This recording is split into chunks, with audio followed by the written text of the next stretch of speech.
Shalom keluarga Saat Teduh. Hari ini kita semua akan ditenggelamkan dalam sungai pengharapan. Tidak boleh seorang pun di antara kita selesai Saat Teduh bersama tetap hatinya putus asa. Gak boleh.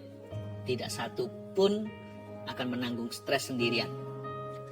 Kita tolak depresi di dalam nama Yesus Kristus. Pasti ada jalan keluar, ya. Saya bacakan dulu kesaksian untuk menguatkan iman setiap kita dari Andi Ari. Lalu pastor dan tim Saat Teduh bersama, saya ingin memberi kesaksian atas terkabulnya doa saya. Saya mengalami kesulitan finansial saat pandemi. Dari awal pandemi saya hanya bekerja jika ada panggilan dari kantor. Dan penghasilan saya saat itu mengalami pengurangan secara drastis. Saya bingung sekali, berdoa selalu dan ikut Saat Teduh bersama.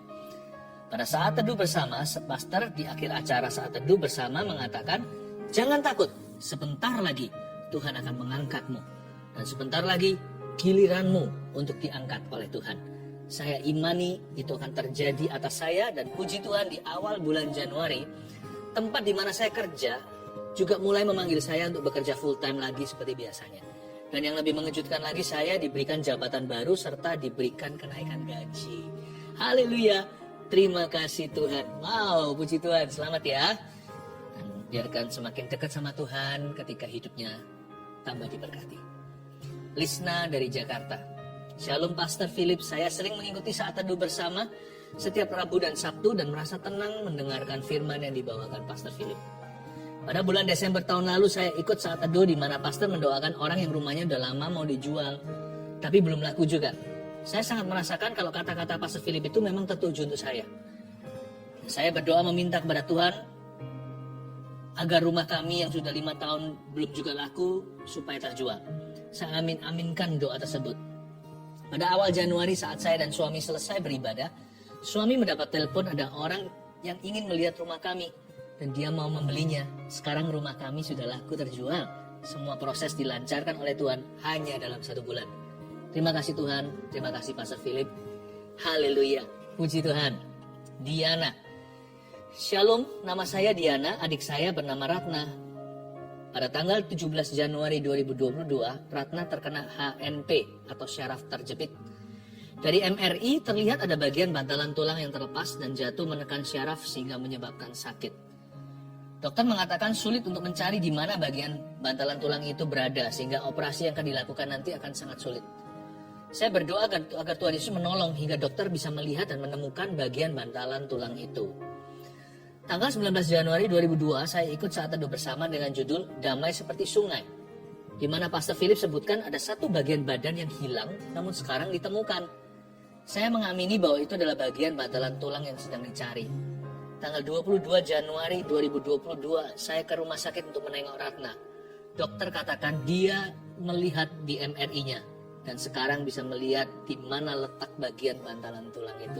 Puji Tuhan, operasi dapat dilakukan dengan sangat baik dan bagian bantalan tulang dapat diambil dengan mudah. Terima kasih Tuhan Yesus. Tolong doakan agar Ratna cepat pulih. Tuhan Yesus memberkati. Kalau membacakan gini ya, atau mendengarkan kesaksian itu betul-betul loh, firman Tuhan berkata oleh darah anak domba, oleh kesaksian kita iblis dikalahkan. Seperti mandi pengharapan, baca begini, sekalipun saya membacakan, saya sendiri juga diberkati. Apalagi Anda semua yang menanti-nantikan mujizat, kita semua yang hari ini bergumul dengan sesuatu. Jangan putus asa ya. Someone loves you. His name is Jesus.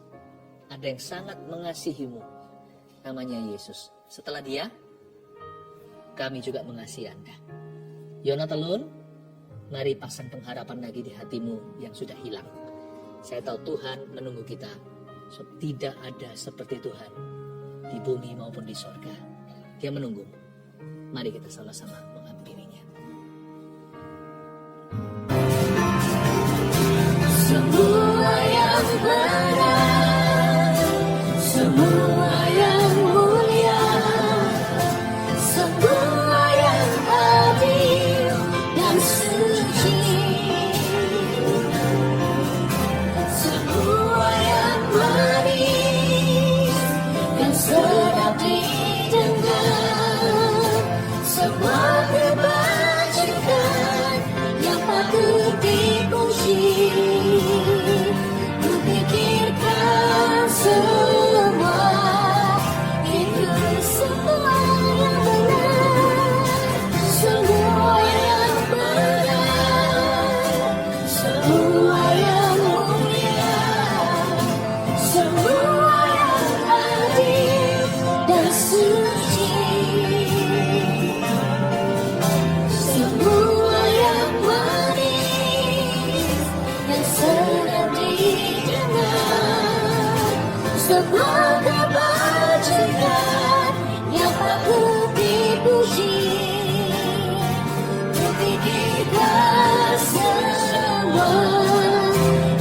Semua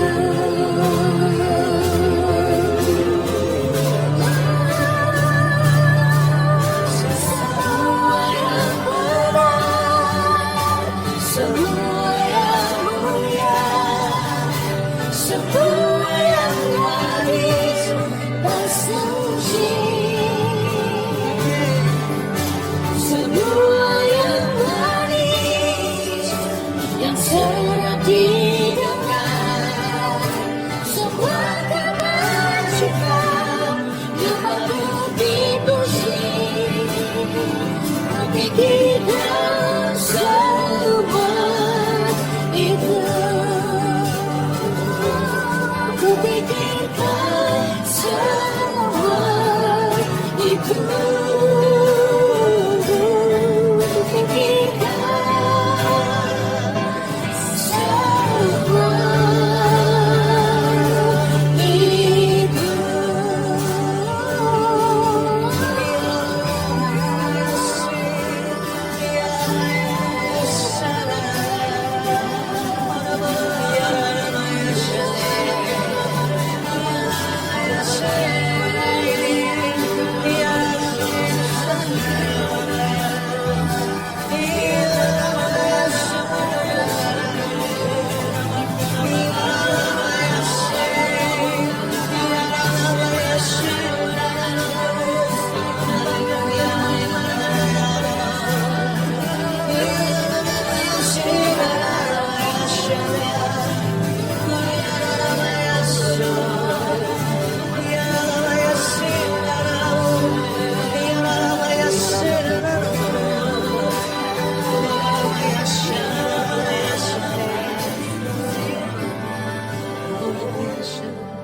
Saya tergerak untuk melakukan sesuatu begini, untuk membangun akal budi kita, diperbaharui sehingga penuh dengan iman dalamnya.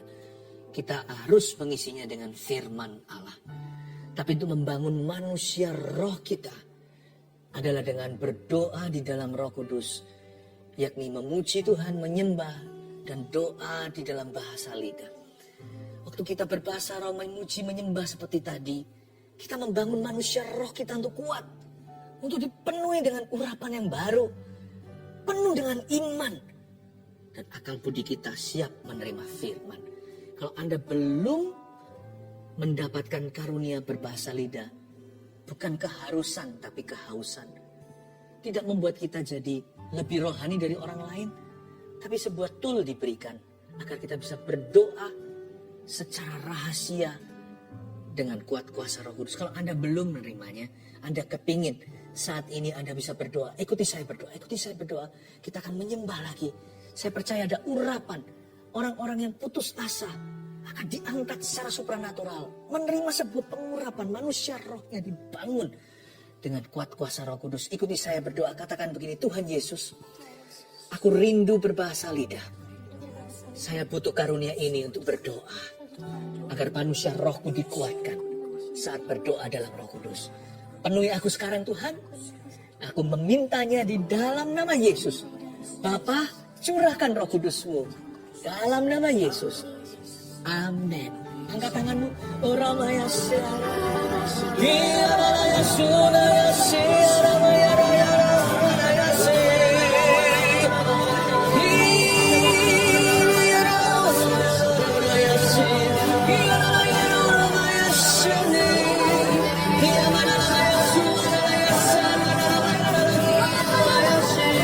Terima di dalam nama Yesus. Ikut. Coba menerima. Lalu masuk ke dalam sumber Roh Kudus. Orang yang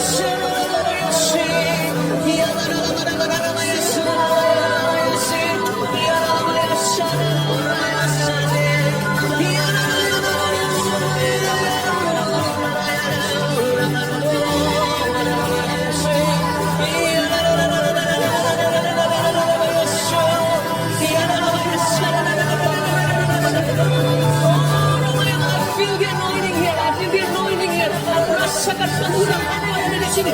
Isi Kristus yang mengasihkan dunia ini.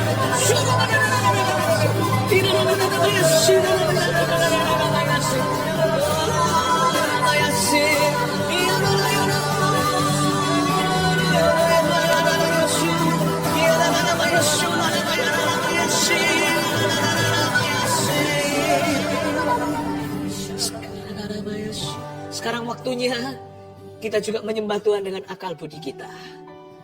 Semua yang benar, mulia, adil dan suci, pikirkan itu. Haleluya. Semua yang benar, semua yang mulia, semua yang adil dan suci. Siapkan hati dan pikiran untuk firman. Semua yang manis, yang sedap didengar, semua kebajikan yang patut dipuji. Kupikirkan semua itu. Pikirkanlah semua itu. Katakan kupikirkan. Kupikirkan semua itu. Isi pikiran kami dengan firman, sembunyikan hamba-Mu di balik salib-Mu. Dalam nama Yesus. Amin. Ambil Alkitabnya, kita langsung belajar firman Tuhan. Saya merasa tadi ada sebuah getaran yang tidak bisa saya jelaskan, makanya saya interupsi untuk doa pencurahan. Karena hari-hari ini banyak orang putus asa. You see, nggak bisa hanya dengan positive thinking. Kita cuman main-main pikiran, nggak bisa. Benar-benar manusia rohnya harus berkembang. Kalau enggak ya, kita tahu iman, kita tahu bahasa aslinya Ibrani, Yunani, sekalipun kepala penuh teologi ya. Kalau manusia rohnya kerdil, kecil, kurus, kering, kerontang, hubungan dengan Roh Kudus tidak intim dan dekat. Sungguh, kita tahu apa yang benar, tapi kita tidak bisa melakukannya. Kita tahu itu salah, tapi kita nggak berdaya. Jangan putus asa ya. Roh Kudus itu di dalam dirimu lebih gede, lebih besar, lebih kuat daripada seluruh roh. Semua roh di dunia ini digabung jadi satu. Dan dia memenuhkan kasih karunia-Nya. Saya ajak Anda untuk membuka firman Tuhan di Yeremia pasal yang ke-31 ayat 16-22. Kasih judul masih ada harapan untuk hari depan. Ya, masih ada harapan untuk hari depan. Kita akan dimandikan oleh firman akan kepenuhan iman. Jangan dikit-dikit putus asa jadi orang. Tuhan itu belum selesai sama hidup Anda. Tuhan belum selesai dengan hidup kita. Jadi jangan dikit-dikit mau quit. Jangan bentar-bentar menyerah. Ya. Ayat 16 baca. Beginilah firman Tuhan. Cegahlah suaramu dari menangis dan matamu dari mencucurkan air mata. Sebab untuk jerih payahmu ada ganjaran, demikianlah firman Tuhan. Mereka akan kembali dari negeri musuh. Masih ada harapan untuk hari depanmu. Saya ulang lagi ayat 17. Masih ada harapan untuk hari depanmu. Yang percaya katakan amin. Di rumah katakan amin secara keras. Amin. Masih ada harapan untuk hari depanmu. Demikianlah firman Tuhan. Anak-anak akan kembali ke daerah mereka. Apa yang dicuri musuh akan dipulihkan oleh Allah. Berhenti sampai 2 ayat dulu saya jelaskan. Beginilah firman Tuhan. Jadi Tuhan itu memberi kita rema hari ini. Ketika roh kita nyala ya, diciprat firman apapun meledak dan menjadi kuasa. Kalau roh kita lemah ya, dikasih firman apapun rasanya gak bertumbuh di hati, dicuri burung iblis. Ya, seperti jatuh ke tanah paving, seperti jatuh ke atas aspal. Beginilah firman Tuhan. Terimalah ini sebagai sebuah suara langsung kepadamu, meskipun melalui mulut saya. Yang penting sumbernya, Tuhan berbicara. Beginilah firman Tuhan. Cegahlah suaramu dari menangis. Gak boleh nangis. Cegahlah matamu dari mencucurkan air mata. Ini bukan larangan untuk kita itu meneteskan air mata ketika berdoa. Bukan. Ini adalah air mata putus asa. Janganlah meratapi. Apa yang Tuhan katakan ada jalan. Apalagi kalau air matanya itu air mata kecewa. Buat apa kepahitan? Ini bukanlah tears of faith atau air mata iman. Apalagi air mata pengharapan. Sebab Alkitab mengatakan berikutnya, sebab untuk jerih payahmu akan ada ganjaran. Tuhan tuh gak pernah melupakan keteguhan iman kita. Memang kadang-kadang iman tidak instan. Ya, kita bisa beriman secara instan, tapi hasil iman gak tentu instan.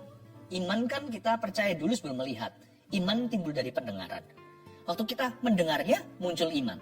nggak tentu langsung melihat sesuatu. Tetapi iman itu di dalamnya adalah kebenaran. Kebenaran bunyinya begini, sebab untuk jeripayang. Kalau kita bukan berjeripaya untuk sesuatu yang sia-sia atau fana, kalau kita berjeripaya untuk sesuatu yang ada dalam firman, akan ada ganjaran. Ganjaran sini bukan hukuman, ada upah untuk ketekunan. Ada upah untuk ketekunan iman. Hope does not disappoint. Roma 5 saya jadi ingat. Karena kita diselamatkan oleh pengharapan. Ini bukan keselamatan masuk surga, tapi hidup di dunia ini untuk bisa move on ke masa depan. Untuk kita bisa mengajakkan kaki ke hari esok. Nggak bisa enggak loh, tanpa pengharapan. Karena kita diselamatkan oleh pengharapan. Dan pengharapan tidak mengecewakan. Orang yang kehabisan pengharapan itu bahaya. Mendingan kita kehilangan iman. Masih dengar, waktu kita dengar, langsung imannya muncul baru. Orang nggak punya iman asal dia berada di posisi yang tepat untuk menerima, asal dia berada di lingkungan yang benar. Kalau dia duduk diam di kaki Yesus seperti hari ini, keluarga Saat Teduh, Anda mendapat firman, siraman firman. Demikian seringkali dikatakan. Pasti tumbuh. Yang paling bahaya orang kalau kehilangan pengharapan. Pengharapan itu adalah cadangan devisa. Pengharapan itu adalah bensin cadangan. Kalau kita naik pesawat gitu ya, misalnya ada kebocoran satu tangki, untung ada tangki satunya lagi. Kalau tangki satunya lagi itu bocor, siap-siap untuk jatuh terjun bebas ke dalam lautan. Lebih mengerikan lagi kalau jatuh ke atas daratan. Pengharapan itu tangki terakhirnya. Karena iman adalah dasar dari segala sesuatu yang kita harapkan. Ibrani pasal 11. Bukti segala sesuatu yang belum terlihat. Jadi iman adalah dasar dari apa yang kita harapkan. Di mana ada harapan, mudah beriman. Karena itu jangan sampai kita tuh kehilangan pengharapan. Makanya Tuhan ngomong di sini dari awal-awal, belum kasih firman iman, Tuhan sudah bicara begini, masih ada harapan untuk hari depanmu. Supaya mereka berkata, masih ada chance, masih ada kesempatan. Disitulah tiba-tiba akan muncul iman. Masih ada harapan untuk hari depanmu. Orang gak punya pengharapan itu bahaya sekali. Bisa berujung bunuh diri. Biasanya gelap mata kan? Bayangkan, kalau orang itu lompat dari tingkat 10 atau lebih. Misalnya di slow-mo atau slow motion. Ya kan, dipelankan videonya. Ini ilustrasi saja. Waktu dia lompat dari tingkat 10, tingkat 9, dia masih melihat tingkat 8. Mungkin keluarganya tinggal di tingkat 2. Waktu dia sampai di tingkat 2, dia melihat anaknya mungkin berkata, "Papa mana? Aku juara." Dia mau naik lagi ke tingkat 10 itu. Nggak jadi bunuh diri, nggak bisa kan? Siapa tahu tuh dia sebelum sampai ke tanah, bercipratan berlumuran darah. Mungkin di lantai 2. Waktu itu Tuhan menjawab doa. Buat apa putus pengharapan? Makanya orang yang bunuh diri itu orang yang matanya gelap. Dia buta mata. Gelap mata itu bahaya. Kenapa manusia matanya bisa gelap? Karena hatinya hilang pengharapan. Kenapa ada orang yang meninggalkan Tuhan, bahkan menjual Tuhan Yesus? Karena dia gak berharap lagi. Harapan itu kelihatannya, kedengarannya weak atau lemah. Iman itu yang gagah. Salah loh. Harapan itulah yang membuat iman itu muncul baru. Dan selalu muncul setiap pagi selalu baru. Masih ada harapan untuk hari depanmu. Sebab untuk jeripayamu ada ganjaran. Hope does not disappoint. Poin pertama tulislah. Masih ada harapan untuk hari depan. Karena itu nomor 1. Jangan ratapi keadaan sekarang. Tapi taburlah air mata iman. Nah itu tulis. Jangan ratapi keadaan sekarang. Dilarang nangis, dilarang keras. Bukan berarti tidak boleh mencucurkan air mata. Ini tidak kontradiksi apa yang dituliskan di kitab Mazmur. Yang menabur dengan mencucurkan air mata akan menuai dengan sorak-sorai. Itu bukan air mata putus asa. Itu air mata taburan iman. Mencucurkan barang siapa yang maju sambil menangis akan pulang membawa berkas-berkasnya. Itu tangisan untuk maju. Bukan meratapi keadaan sekarang, tapi menembus batas melawan arus untuk percaya Yesus apapun keadaannya yang sekarang juga menggerus. Mungkin dia bertubi-tubi dilawan badai terus menerus. Dia nggak peduli, dia maju terus. Karena kalau dia diam di tempat, dia akan mati berdiri. yang menabur dengan mencucurkan air mata. Air mata putus asa bukan taburan, tapi kutukan. Jangan menangis yang gitu, cegah air matamu daripada mencucurkan air mata yang demikian. Tetapi yang maju sambil menangis akan pulang membawa berkasnya, itu adalah air mata iman. Karena itu buat satu kesimpulan, sebuah keputusan. Jangan pernah ratapi keadaan kita sekarang, karena keadaan bisa berubah. Yang gak bisa berubah itu firman. Tak seiota pun tidak akan digenapi. Yang tidak ada seiota pun yang tidak akan digenapi. Ya. Nah, sekarang jangan ratapi keadaan itu, tapi taburlah air mata iman. Taburlah yang begitu. Kita baca sekarang ayat yang ke-18. Telah ku dengar sungguh-sungguh Efraim meratap. Engkau telah menghajar aku dan aku telah menerima hajaran. Seperti anak lembu yang tidak terlatih. Bawalah aku kembali supaya aku berbalik. Sungguh sesudah aku berbalik aku menyesal. Dan sesudah aku tahu akan diriku, aku menepuk pinggang sebagai tanda berkabung. Aku merasa malu dan bernoda sebab aku menanggung aib masa mudaku. Anak kesayangankah gerangan Efraim bagiku atau anak kesukaan? Sebab setiap kali aku menghardik dia tak putus-putusnya, aku terkenang kepadanya. Sebab itu hatiku terharu terhadap dia. Tak dapat tidak aku akan menyayanginya. Demikianlah firman Tuhan. Berhenti di sana, saya jelaskan dulu. Ayat 18 kembali. Telah ku dengar sungguh-sungguh Efraim meratap, kata Tuhan. Efraim di sini adalah suku terbesar bangsa Israel Utara. Efraim ini, Manasye adalah keturunan Yusuf. Kalau di selatan Israel diwakili satu suku besar, kan tinggal dua, Yehuda dan Benyamin. Jadi seringkali Israel Selatan disebut Judah atau Yehuda. Israel Utara diwakili dengan Efraim, suku terbesar. Tapi mengalami musibah besar juga. Jangan pernah kita itu iri sama atau cemburu sama orang besar. Semakin besar, semakin gede juga pencobaannya. Semakin tinggi pohon, semakin besar anginnya. Masalah Efraim sangat parah. Karena mereka at the brink of total destruction. Mereka sudah berada di ujung tombak kehancuran total.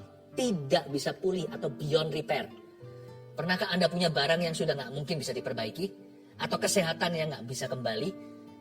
Yang stadiumnya sudah lanjut, yang sudah menyebar di mana-mana, nggak ada refund policy, kanker, penyakit-penyakit tertentu yang mematikan. Kalau sudah sampai taraf di mana beyond healing, tapi juga tidak pernah ada satu kasus yang terlalu sulit atau sukar bagi Tuhan. Bagi Tuhan tidak ada beyond, tidak ada yang melampaui dirinya. Tuhanlah yang paling tinggi, Tuhanlah yang paling besar. Tapi misalnya sebagai manusia, ada penyakit yang sudah tidak bisa ada recovery-nya. Efraim mengalami yang serupa. Dia sebenarnya berhak untuk melemparkan handuk putihnya. Bolehlah menyerah, masuk akal dan lumrah. Tapi Tuhan ngomong begini, kalau Tuhan belum ketok palu, manusia bisa vonis sekalipun dengan fakta yang tidak bisa disangkali. Kalau Tuhan berkata berubah semua. Kalau Tuhan memutarbalikkan segalanya, semudah memutarbalikkan telapak tangannya karena Dia Maha Kuasa, segalanya akan berubah. Telah ku dengar sungguh-sungguh Efraim meratap. Hati Tuhan masyikku. Engkau telah menghajar aku dan aku telah menerima hajaran. Seperti anak lembu yang tidak terlatih. Efraim dulu itu jatuh dalam dosa. Israel Utara 10 suku itu, murtad. Engkau telah menghajar aku. Tapi mereka bertobat. Hanya orang yang hatinya hancur, jiwanya patah remuk yang bisa ngomong begini. Engkau telah menghajar aku, dan aku telah menerima hajaran. Kenapa kok dia nggak maki-maki Tuhan ya? Ketika terima hukuman dan ganjaran. Kenapa dia nggak berkata, Tuhan nggak fair, Tuhan nggak adil? Nggak tuh. Dia bisa merelakan hatinya dihajar oleh Tuhan. Kalau memang dia salah loh. Mau ngomong apa lagi? Engkau telah menghajar aku. Memang Efraim sukanya menyembah berhala. Baal, semuanya itu kan terkenal. Gara-gara Efraim dan kelakuan mereka. Engkau telah menghajar aku dan aku telah menerima hajaran. Seperti anak lembu yang tidak terlatih. Ya, pikir-pikir kadang-kadang sebagian besar masalah kita itu adalah karena ulah kita sendiri sih. Kenapa manusia suka salahkan Tuhan? Tapi sekalipun demikian ya, Tuhan itu maha pengampun, maha pengasih. Dalam Kristus itu ada berkat pemutarbalikan. Allah bisa mengganti haluan atau mengubah haluan itu. Tuhan kita itu bukan hanya maha pengampun, dia maha penyayang dan dia maha bisa. Aku telah menerima hajaran, tapi di sini attitude-nya Efraim, perhatikan. Sikap hatinya itu benar. Engkau telah menghajar aku dan aku telah menerima hajaran. Bawalah aku kembali Tuhan, supaya aku berbalik.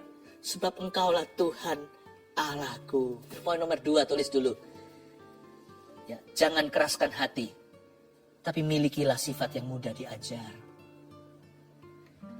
Orang yang suka mengeraskan hatinya, baik demi gengsi atau nggak terima sama Tuhan atau sama orang lain, ketika dihajar Tuhan, dia selalu cari cara untuk mengelaknya atau untuk menolaknya. Orang-orang yang keras hatinya seperti Firaun, hatinya yang membatu dan membeku. Orang yang mengeraskan hati itu tahu nggak rugi apa? Rugi waktu. Rugi waktu. Tapi orang yang mudah dibentuk itu cepat move on, cepat lanjut ke fase berikutnya sekalipun masalah masih ada. Sekalipun dia belum keluar dari masalahnya. Tapi paling tidak hatinya sudah selesai. Yang sisa hanyalah masalah. Yang jadi masalah adalah kalau hatinya nggak selesai. Karena masalah dia bukan hanya permasalahannya. Masalah dia masalah hati. Nah, ini komplikasi. Saya sebut ini komplikasi rohani. Ini yang membuat sulit kita ketika kita masuk ke dalam lingkaran setan nggak keluar-keluar. Nggak bisa ada terobosan sungguhan. Terobosan yang ada hanya percikan. Mendingan saya nggak dapat terobosan yang merupakan PHP atau pemberi harapan palsu. Mendingan saya terus terkungkung dan terjebak di dalam masalah masa lalu saya sekalipun ada salahku. Mendingan saya di situ sampai nanti Tuhan memutarbalikkan segalanya.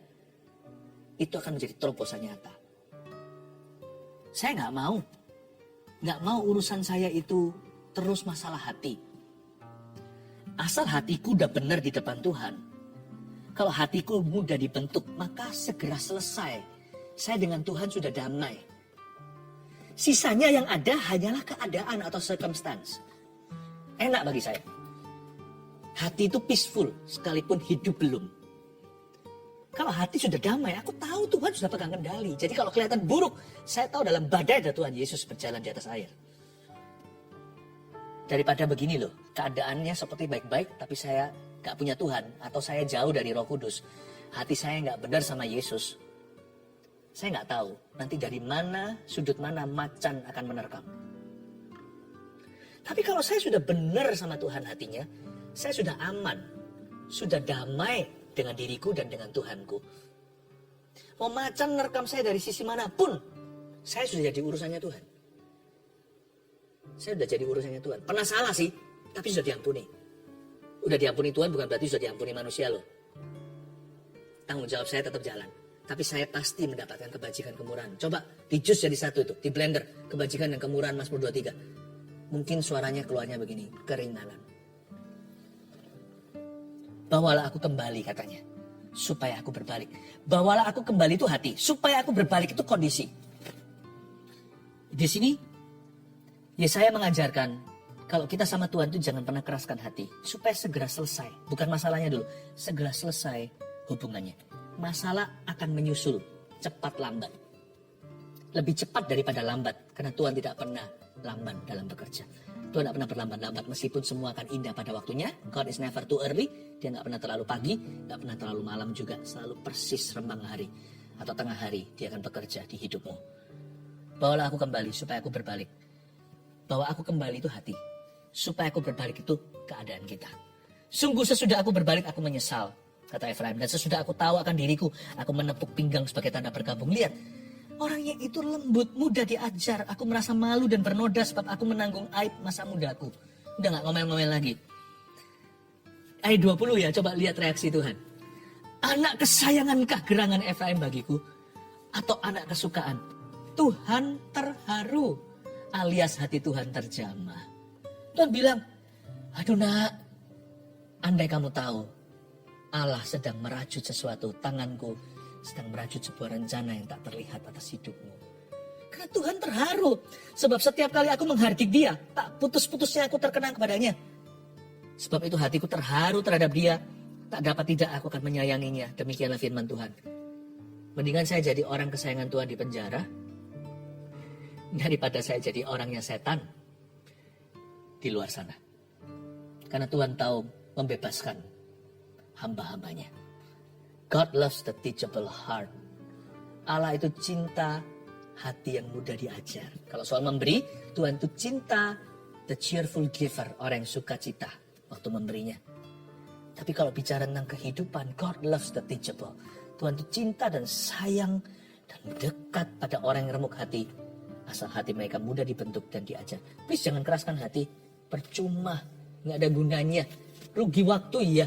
Karena kenapa? Tuhan mau fix, mau selesaikan keadaannya. Tuhan tunggu hatinya. Tuhan mau bereskan kondisinya. Hatinya selalu menghalangi.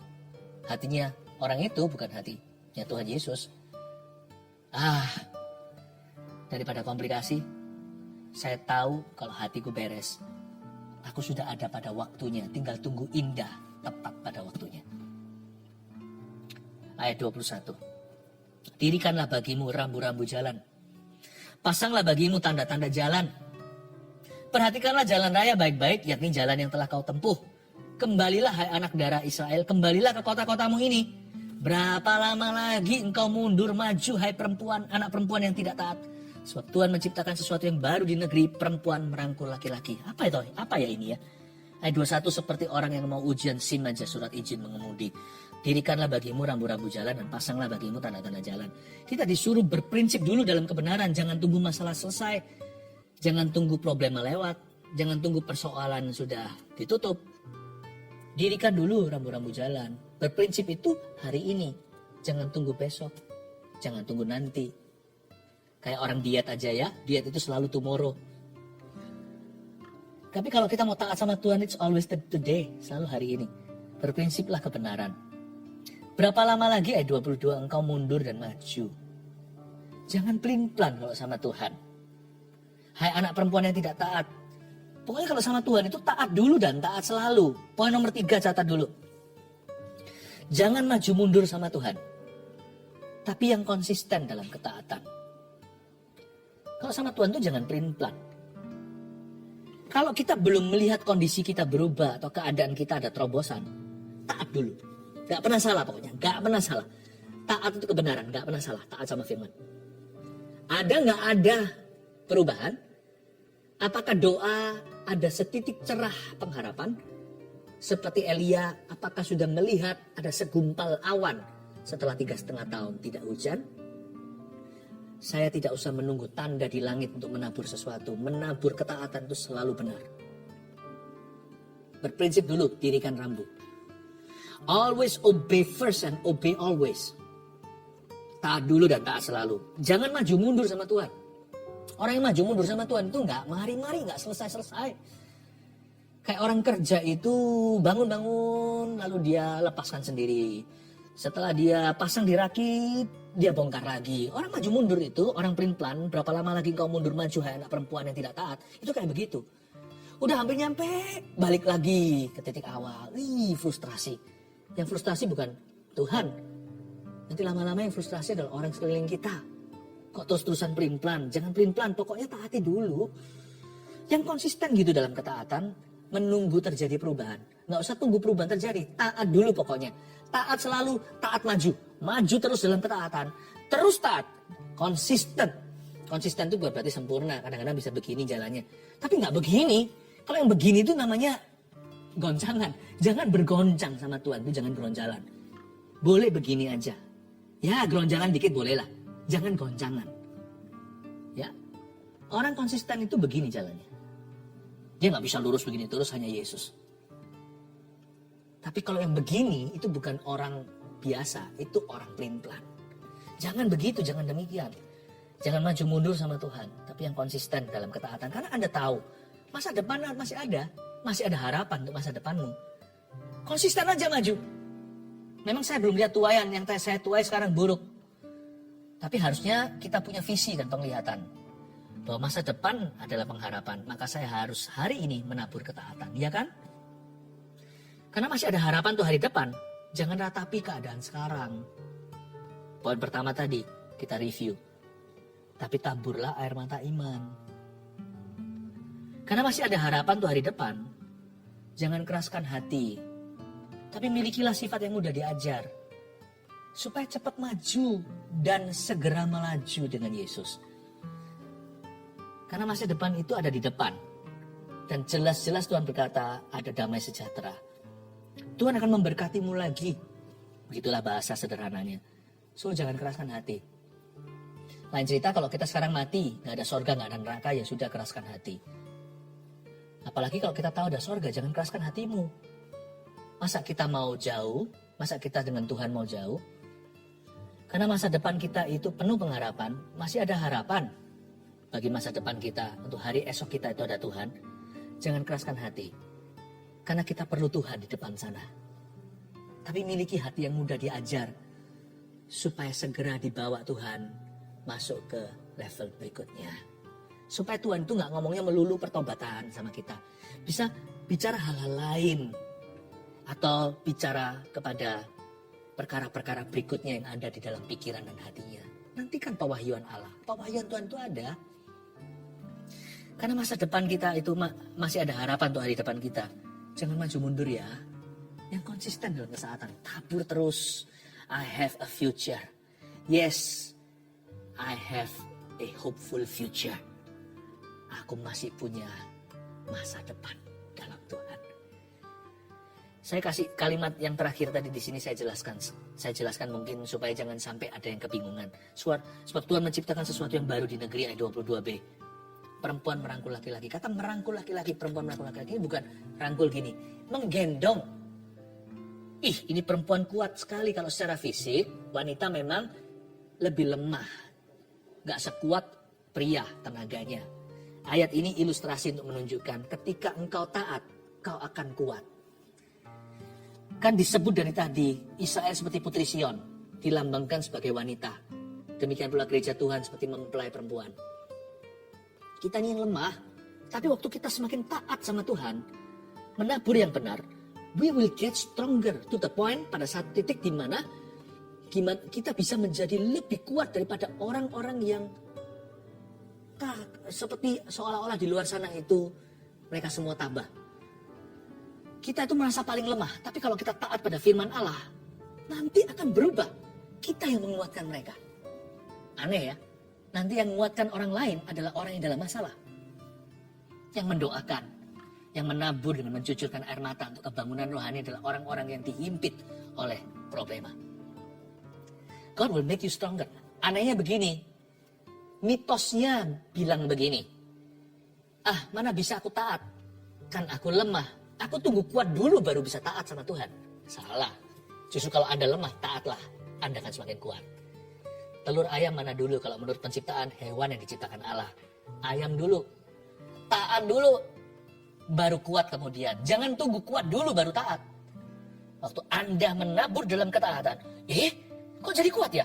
Tiba-tiba Anda mengatasi persoalan Anda. Anda malah menguatkan orang lain. Di dalam himpitan masalahmu sendiri.